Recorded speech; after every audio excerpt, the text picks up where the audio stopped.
nous expliquer aussi comment c'est une plateforme en fait, hein. On l'a vu, vous partez du début et vous allez jusqu'au gros. Et ça va faire plaisir à nos participants parce qu'il y a de nombreux CEO de biotech, hein.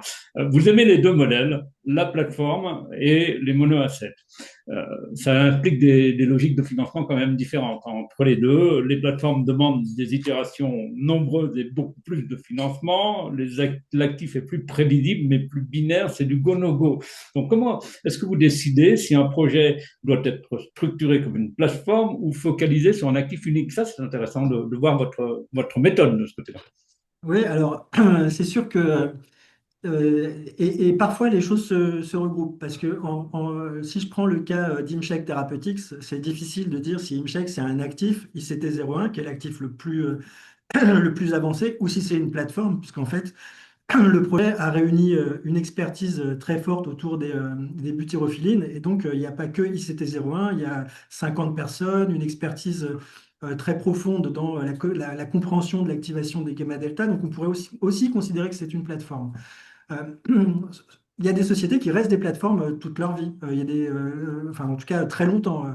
L'exemple de notre partenaire sur plusieurs dossiers à Ionis Pharmaceuticals, c'était une plateforme de développement d'oligonucléotides thérapeutiques et ils sont restés très longtemps avant que Brett Monia finalement décide de transformer la société en une société commerciale. C'est resté plus de 30 ans une plateforme technologique.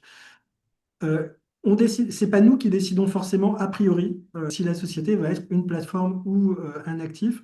C'est un petit peu la façon dont on voit au fur et à mesure la création de valeur émerger à partir de la science qu'on a trouvée.